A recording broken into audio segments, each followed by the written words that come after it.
Drummer Elvin Jones leads the band on Midnight Walk, the title track from his 1966 album.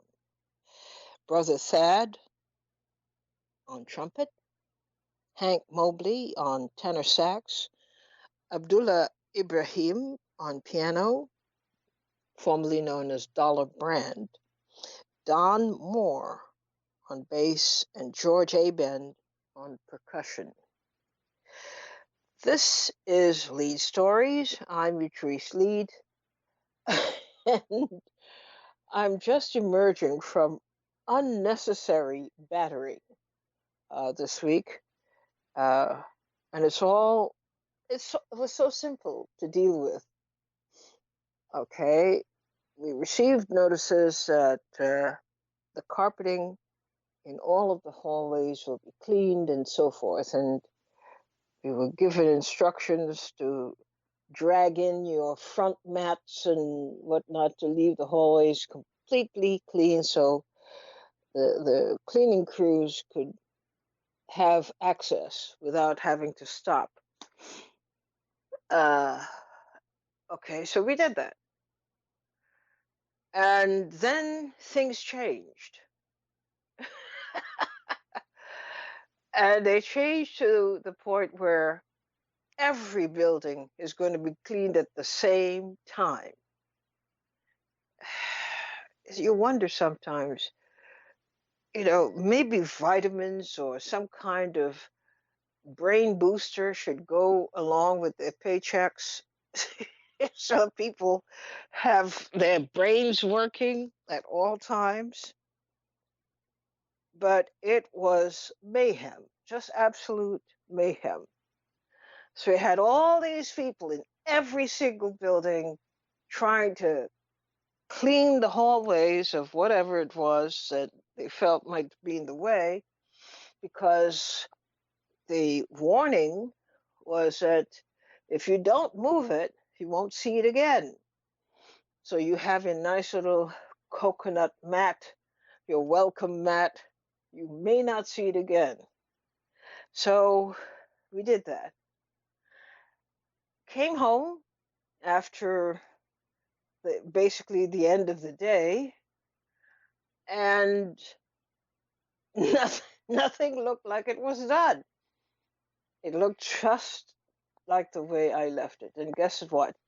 In fact, it was just the way I left it, and everybody left it, because they didn't get to it yesterday. So these are the little things that drive you nuts. And because when these edicts go out, everybody tries to obey them. So you make arrangements to get your share of the chores done so that we're all on the same schedule and we're all working together. It did not work. So here I am trying to figure out, well, when next? What is the next day for the debacle to happen? We haven't been notified, but I think it might be soon. Some people said, well, what are you complaining about? It's a small thing. Just deal with it. And I am. I'm not trying to be a pain in the neck here. But after a while, it does get to you when people make plans to suit them, but not you. And in order for these plans to go smoothly, it means your plans now become dependent upon their plans. They're setting the pace, they're in control. And you realize how insignificant you are in this world when you can't even count on, well, this is happening today, according to the memos we received, according to the notices. This is happening today. So you organize your life according to what is happening. You have to be out of the way of the crew. You have to remove unnecessary objects or you won't see them again. You have to participate in the plan, which you didn't plan, and then it doesn't work. But they don't tell you it's not working. It just doesn't work. And now you're waiting to figure out, well, what is the new day for a new plan to work? And you're held in suspense because the answer is, we don't know. Simple things like that. And it really gets to you after a while when they make such a big deal about what will happen if you do not do your part in this plan. And you do your part. They don't, but you suffer the consequences just the same. And you are held responsible for keeping tabs on when this plan is going to be reenacted. See? Little things in life can drive you nuts.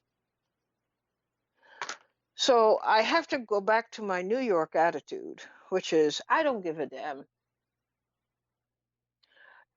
Clean, vacuum, shampoo the carpets, do whatever you want. I'll try if I'm able, if I get enough notice, I'll cooperate. If not, do whatever you want. But I'm going to go about my business. All right. Bad attitude, people say. That's the reason New Yorkers are the way they are.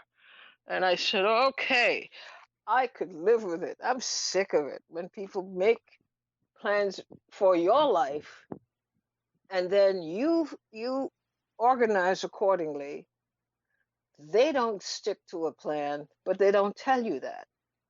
They don't tell you that.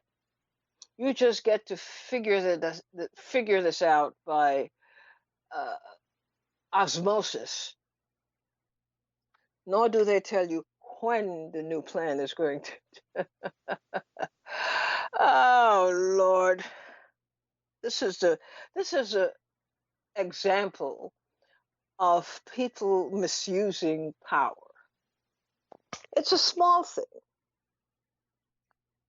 It need not be a calamity, but somebody has a feeling that, well, you'll just have to go along. We don't have to make adjustments in our lives to suit you. You'll just have to go along and make adjustments in your life to suit us. Isn't that it? And that brings me, great segue here, to Mr. Biden, Joe Biden. Now it's the 1st of September, and the general election is literally 2 months away. It's in November the 3rd. But just like, waiting for the crew here to tell us what the heck is going to happen and when and what we should be prepared for, we're not getting very good messages from Joe Biden at all. It's as if his campaign is saying, well, we're running. Joe is running. It's your job to keep tabs on that. And we'll let you know if there's anything unusual developing. But the most important thing you need to know is that he's running November 3rd. So plan accordingly.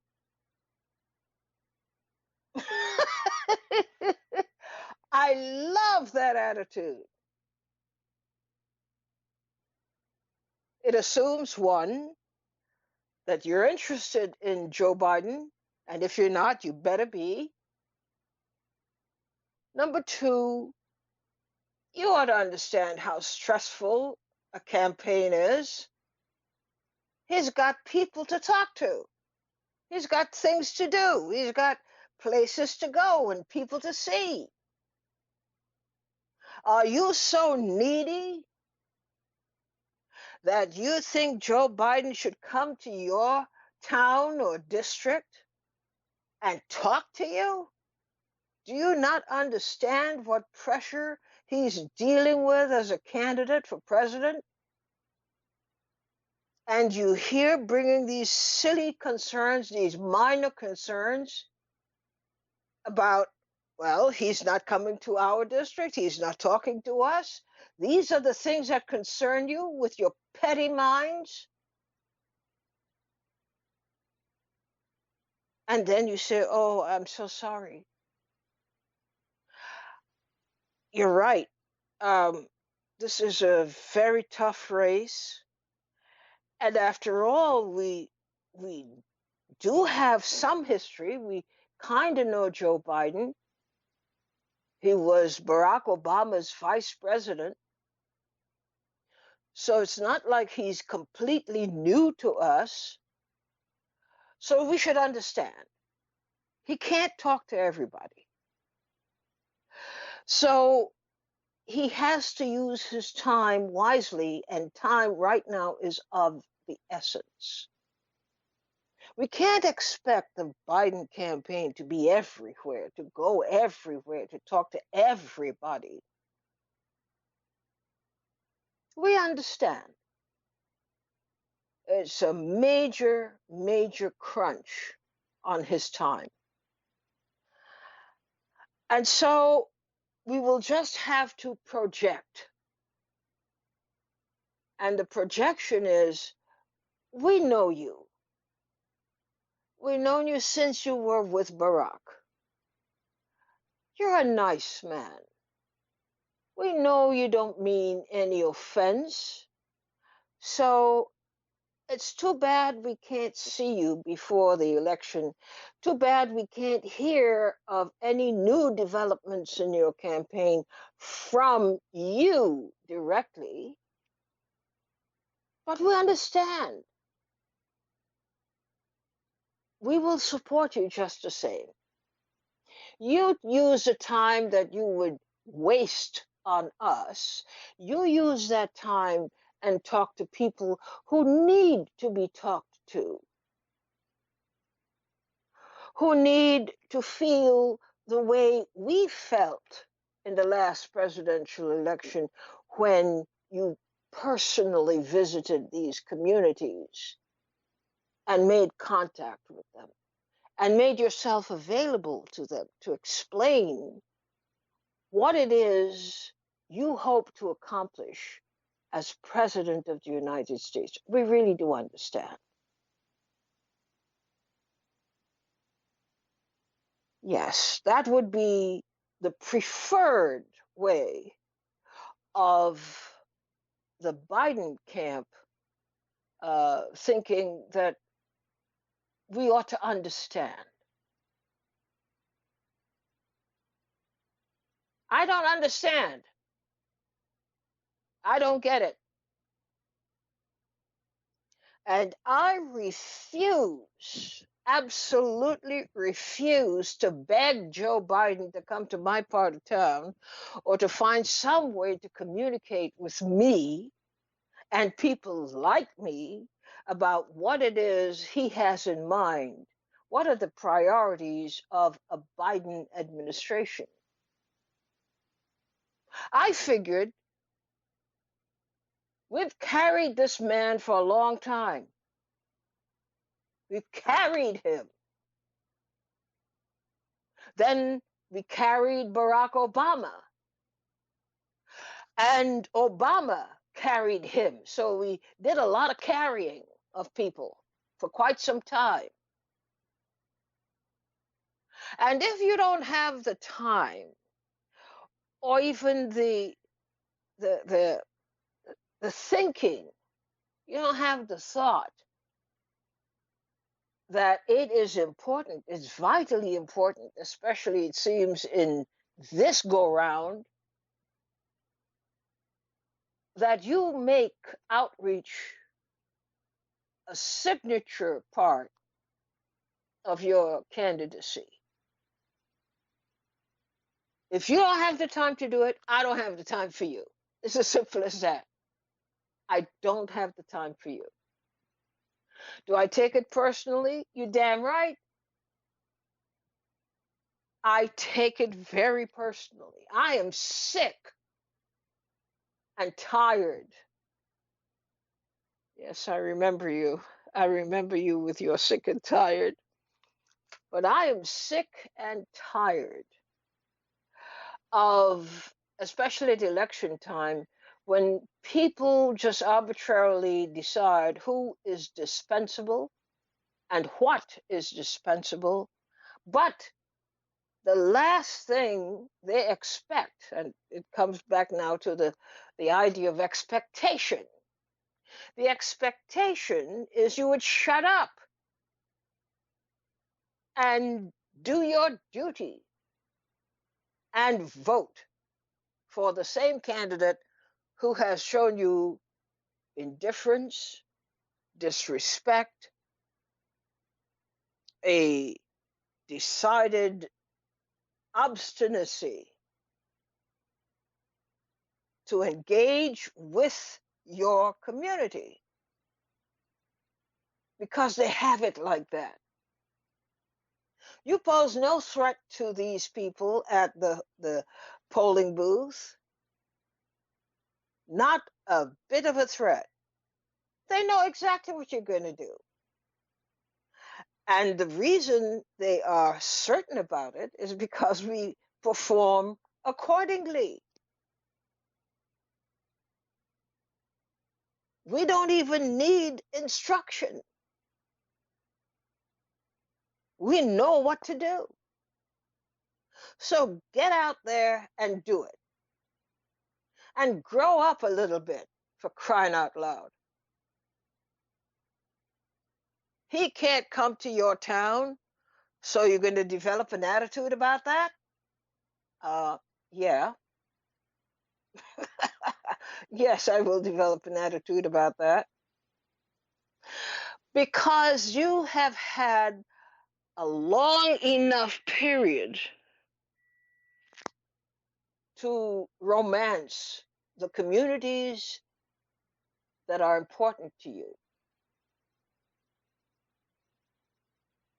You have raised enough money, and that too people have done for you, raised enough money so that you can conduct a comprehensive outreach campaign.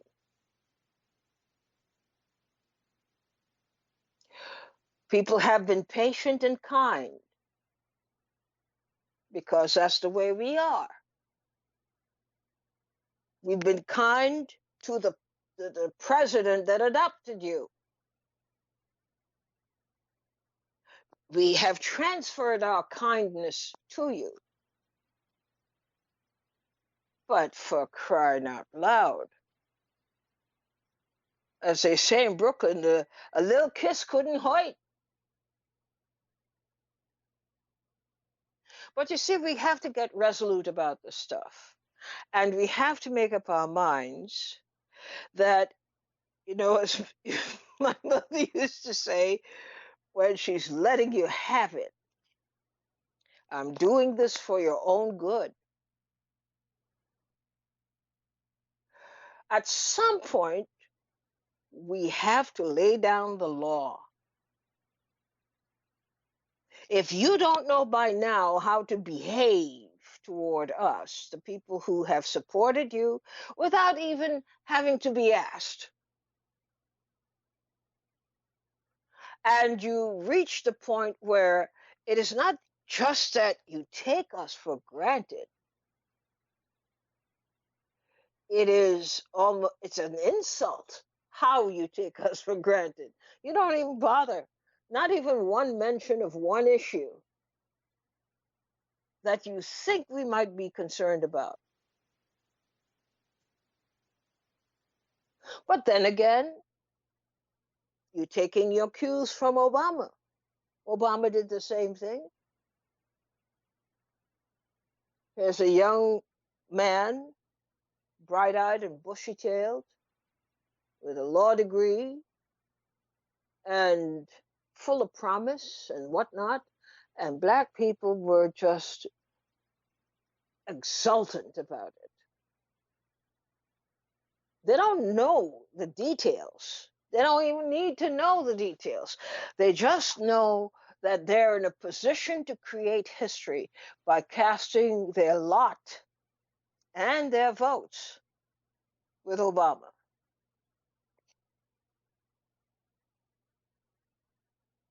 If ever there was a person who needed, who absolutely needed to show a new way of campaigning by saying thank you, people, for doing this miracle, not just for me, but for us all.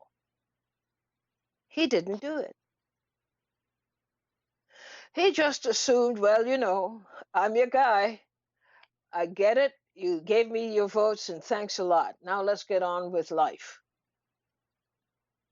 I'm sick of being treated that way. That is also an insult. It's insulting. And people would say, my God, you're a bunch of very, very emotional people. Yeah, we're emotional. It's okay. You could call us whatever you want. But I do know that no other constituency in these United States expects to be sidelined when they have delivered a vote. And I do know that such a community, if it should exist, would be entitled to smack the person around quite a bit, especially since we have been raised with certain values, like saying thank you. I appreciate it. I'm so happy that you supported me. And I am going to regard you forever as a cherished friend. Mm-mm. That is not being done. That's only in our imagination. So come November the 3rd, as we hurtle toward the election, the actual casting of votes, what should we be thinking about Joe Biden? Should we even be thinking about Joe Biden? Is this the time to really let him have it and to teach him some manners? And more than all of that, to teach ourselves how we ought to behave. When you are insulted, when you are neglected, when you are ignored, and the assumption under all of that is you will come to your senses and know how to vote. We don't care how you feel. We care only that you know how to vote. Just go in and do the thing. Give me your vote. Is this the year to do that? To teach Mr. Biden, the Democratic Party, and all other such errants how to behave? And to redeem for ourselves our own sense of values? How dare you assume automatically that you will have our vote while you ignore those things that are of paramount importance to us?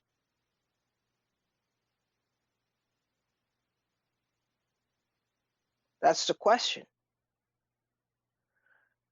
Does it amount to such magnitude, such importance, that in order to drive this point home, you have to be ultra harsh, even to the point of saying, I'm not voting?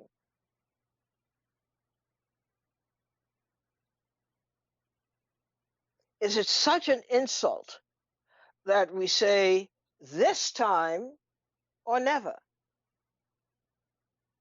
We're going to teach you a lesson. Or as they used to say in the South, we're going to learn you a lesson on how you ought to behave. Since you seem to have forgotten some of the basics about how you treat people, how you communicate to people.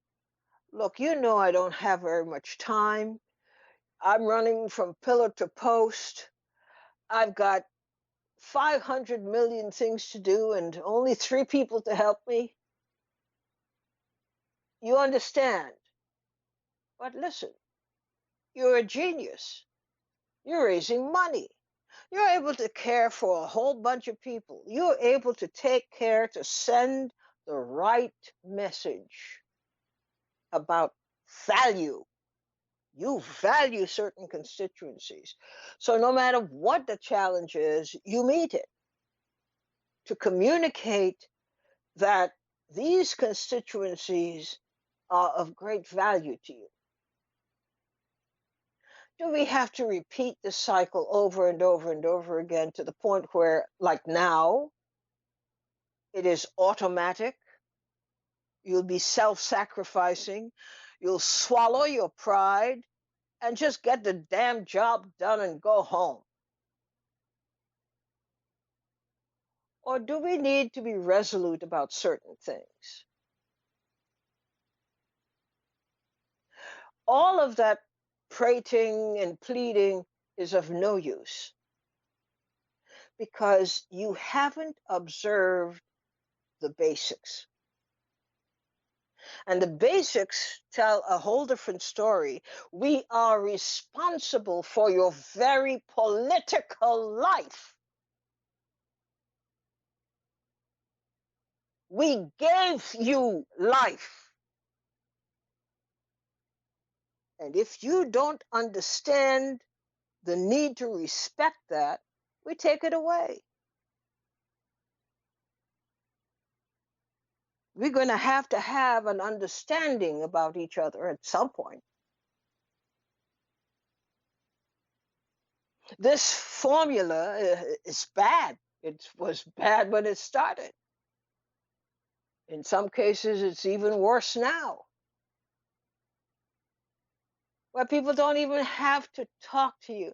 They don't have to see you. They don't have to address your concerns to let them know, look, I can't be there, but you're in my mind. So this piece of legislation, this is the piece of legislation we need to have passed this year. Nothing. Nothing. It's the same disgust. It's the same treatment. And so we should deliver the same punishment. That's my view. It's not our doing. It would cause quite a bit of trouble. But we're worth it. You don't think that if Biden doesn't get as much of the black vote as he was expecting, that he would lay down in a corner and cry? No. You just go, well, got to try harder. But it is really annoying, and we should have no further patience with it. We should not be negotiating anything. We should not have to beg and plead. We should just do it. Walk away. all the platitudes that you have, you deliver for other constituencies. For us, you have platitudes. You have priorities where other constituencies are concerned. For us, you have really wonderful biblical quotes. You haven't even begun to address the concerns of this particular constituency yet. And this is after serving as a vice president under an African American candidate who became president, Barack Obama. You still haven't improved your profile. So it's time to take a hard look at you. Nothing personal, and yet it is personal. We have to safeguard the sanctity of this vote. We're not here to instruct you. We're not supposed to be the only constituency on the planet that has to teach people how to respond to us. I'm not your teacher. I'm not your tutor. You seem to know how to respond to everybody, but you need special lessons. You don't quite know how to respond to the Black community. This is a good time to teach them. And everybody else, including many Black candidates themselves, who seem not to know. And that to me is a fundamental thing. It is fundamental to our politics. I don't want to hear anything without first seeing evidence that you understand that you're dealing with a special community here. And if I don't see it, I'm not going to beg you. I'm not going to beseech you. I'll just ignore you and move on. Well, I'll pause here for a minute, take a break, and come back to your thoughts at 888-874-4888 right after this. You're listening to Leid Stories on PRN.FM. I'm Utrice Leid, and we're talking about manners. Just plain manners. The manners of politics. And it's time we have to take on a special assignment, it seems to me, to teach Joe Biden some manners. He doesn't seem to have it. The whole idea of how you treat special constituencies.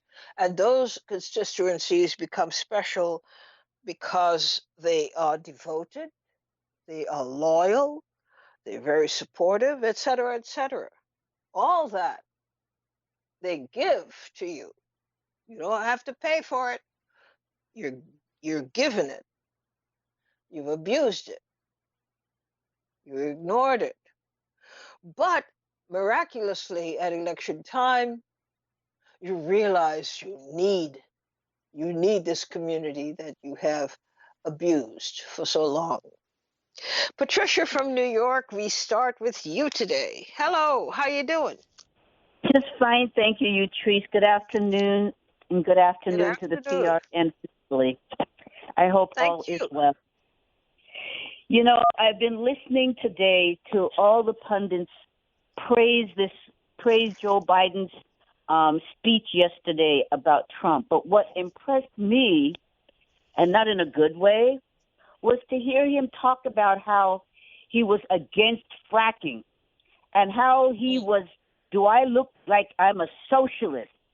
And, I said to myself, it's bad enough that I think I mentioned a few weeks ago that I received these surveys from the Democratic National Committee, and there was not one mention on the survey of the issue that is most paramount to Black folks, and that's police brutality and racism.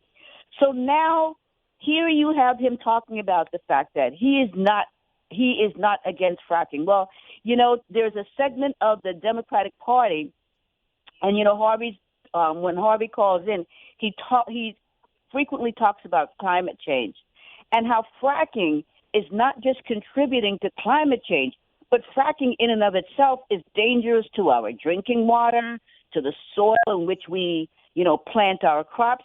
And to hear him say that he was against fracking, that segment of the Democratic Party that's supporting him because they believe in environmental issues, I hope they were listening to him yesterday as he tried to detract himself from their issue. I hope all those Democratic socialists, the progressives who he repudiated during the convention, was listening to him.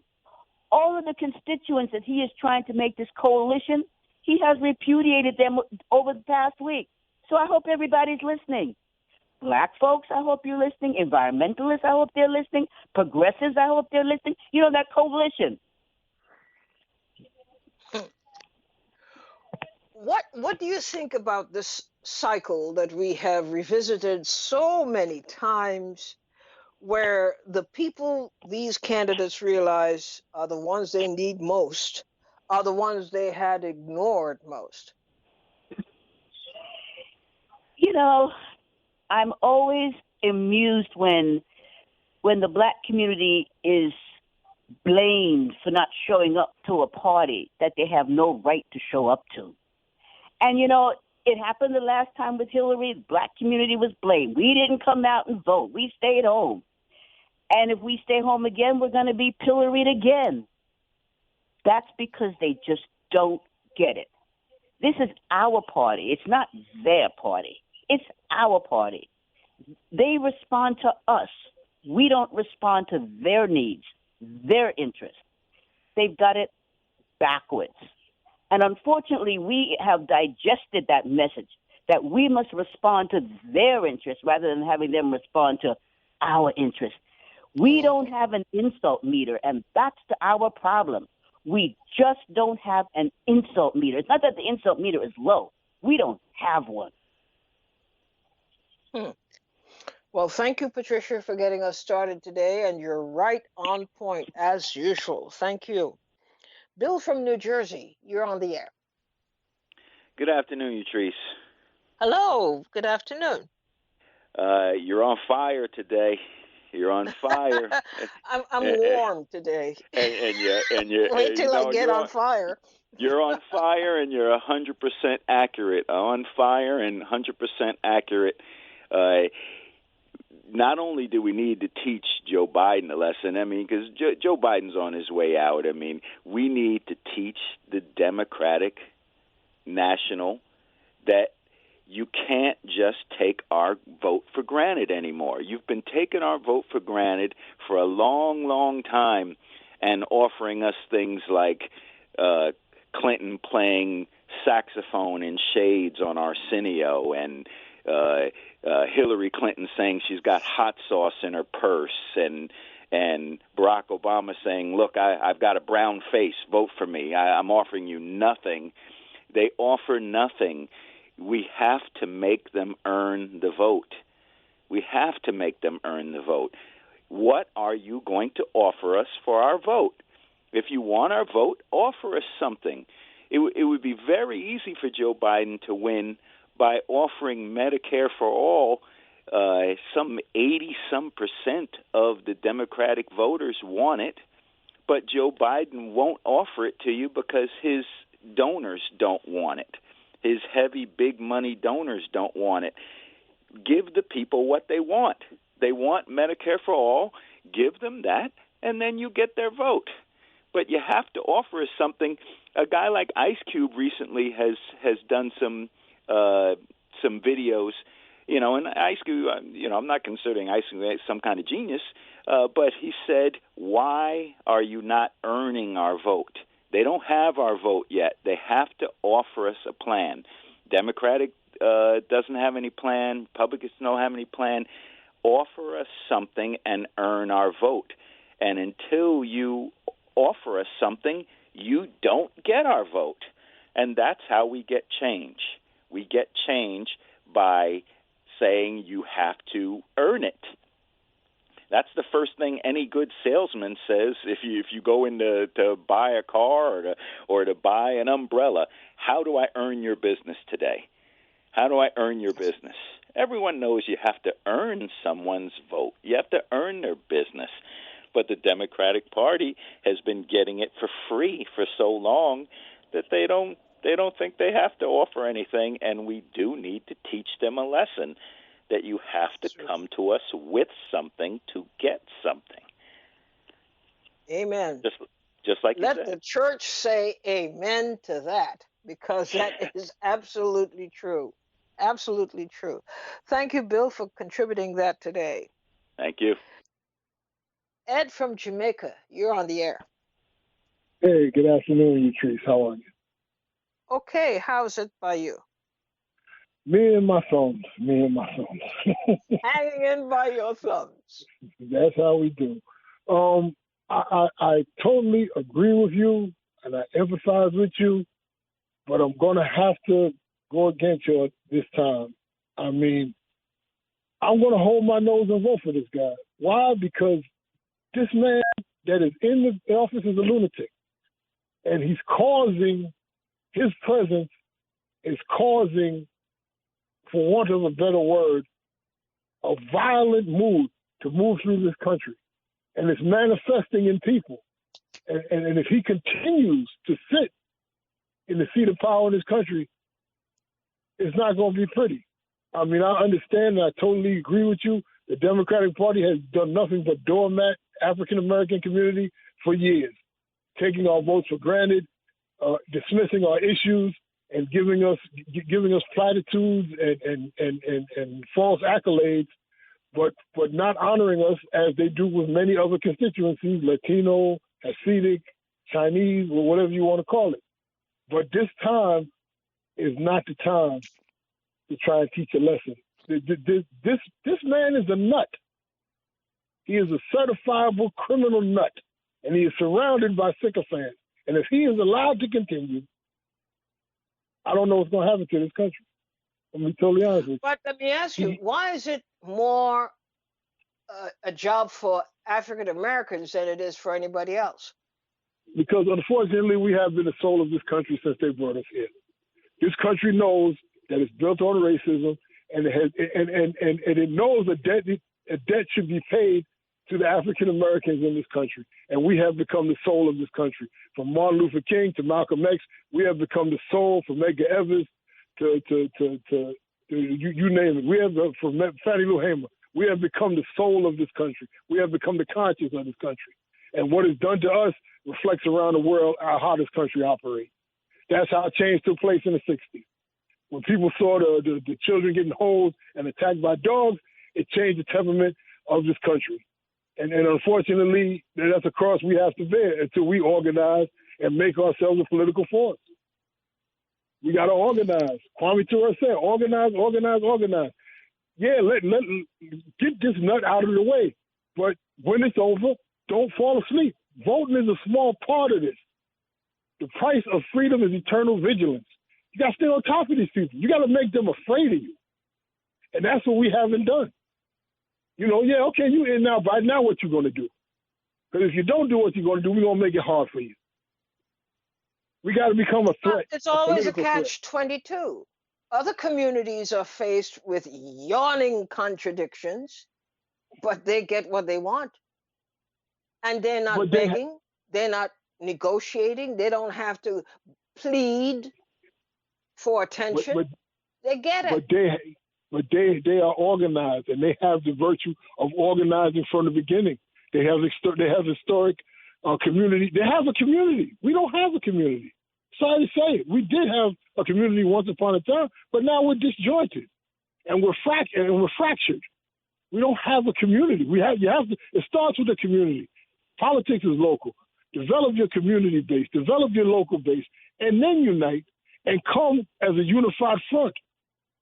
But let me ask you then, so what is to be the role of an African American voter who resents this idea of entering yet another cycle of putting somebody in office whose party doesn't recognize this as being important and who himself doesn't recognize this as being important.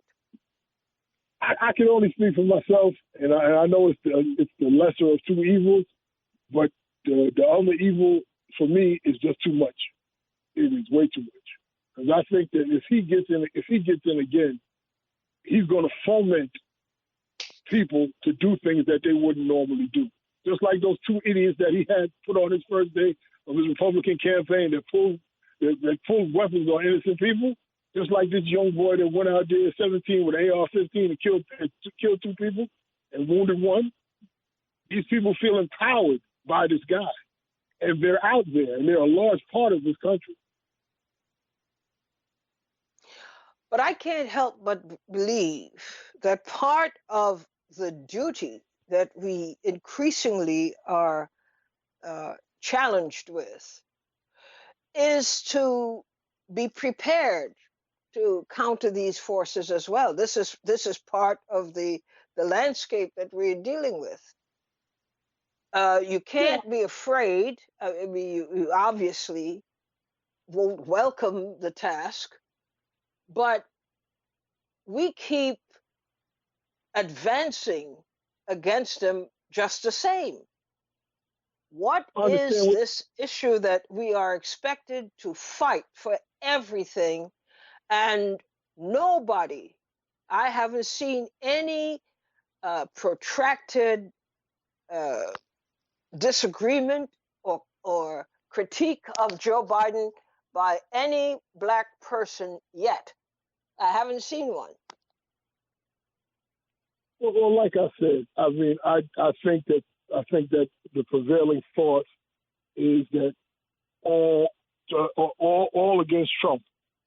I think that nobody wants to take a chance or an opportunity to fractionate any type of support that Biden has, because we got to get rid of this nut. And unfortunately, because of our lack of action, because as African American community, because of our lack of political vigilance and political education, we put ourselves in this position. And now, I mean, you got to try to make the best of a bad situation. You can't bring a knife to a gunfight. You know what I mean? I mean, this is what we got, and I'd rather deal with him by saying Biden than deal with this maniac. All right. Well, thank you. You made it plain. That's for sure. Jay from New York, you're on the air. Hey, Latrice, how you doing? Listen, okay. I got a quick question for good brother Ed. With all that Ed says about, Trump and all of this and being, a crazed man and all, which is quite true. My question is, what are Black people going to do when Trump wins again in November? Then are we going to accept the blame for it? Or are we going to really blame the people who are responsible for it? And those that are responsible is the DNC and Joe Biden? Because the bottom line is both of those entities treat people based on the way that Black people allowed them to be treated. They don't respect us because they know we're going to vote for them and expect nor demand anything in return. So they basically ignore us. The one person in all of this that they're ignoring is the one person that has the best plan for them to win. And that's the Reverend William Barber. He has the best plan to galvanize the necessary voters to push the Democratic Party in those key electoral college states for them to be able to win it. But they don't listen to Dr. Reverend Barber. They ignore him and they continuously chase after people that they've been chasing after since Clinton was in office. And the sad thing is, that's going to allow them to lose again. And then they're going to blame black people for not coming out to vote. When the people that you really should be chasing to come out to vote is poor, disenfranchised white people. Instead of going after so-called suburb white people and so-called independent white folks and so-called white individuals who were once Democrats and then went to become Republicans. Because the poor white person is the one at this time who needs somebody to articulate to them why it is in their best interest to vote for the Democratic Party, but they're being totally ignored. And William Barber has outlined it from based on the work that he's done in Kentucky. But the Democratic Party won't listen to him. And that's why they're going to lose again on November 3rd. Because you don't chase a woman that kicks you to the side. You look for a new woman that want to be with you. Look for a new woman that want to entertain what you may have to say. Why chase after that woman that told you, I don't want you no more? I have gone out there and found me something better. And that is the relationship between the Democratic Party and those people that they chase after. They like a woman who don't want you no more. And believe me, most of us love to chase after that one woman that we can't get out of our head, thinking that she's going to forgive us and come on back home to daddy. But it ain't going to happen. And sadly, Sister Utrice, we don't get it, and we don't have the people to point out to men like Tom Perez that this is what you need to be looking at. So we'll lose, and we'll just try to hopefully figure out how we'll survive, because it's not getting no better. And I can tell you, in New York State, where I live at and where you've lived, it's about to get as bad as it's ever been in this city. And the sad thing is, there's only going to be a few of us that's going to be able to survive it. All right. Not a pretty picture, but it is a picture. Thank you so much for contributing today. Thank you all for contributing today. This is a question that should continue to be addressed because it will continue to haunt us. Joe Biden has been given so much latitude. It is about what we don't expect him to do, because he's occupied doing real work. And we're just going to have to, at some point, say, let's talk turkey. We don't have very much time. Barack Obama has been very quiet on these matters. And he says, well, look, I was your president. I kept the faith. And I trust Biden to keep the faith with you as well. So we have all these complications. But when you look at them, the bottom line is, whatever the complications, people still find a way to accommodate the interests of various constituencies, because that is what politics is all about. We don't want to have conversations with you. We want solutions from you. And if you are not in a position to deliver solutions, to guarantee solutions, why are we talking? Why are we talking? We have to have a change in attitude in the leadership of our communities, who approach everything from the point of view of, well, let's sit down and talk. We're done talking. Let's hear what you're offering. And let's decide whether you should be able to do a better job. And we'll see you if you're inclined to meet again, but don't come back to this table to talk about what we've already talked about.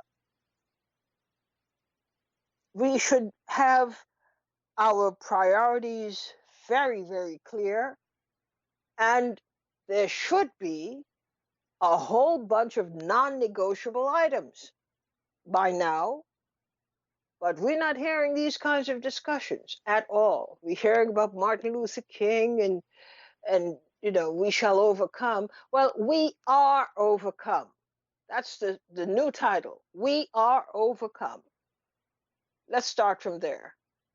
Thanks so much for listening and contributing today. Always a pleasure, a great pleasure, and with great pride.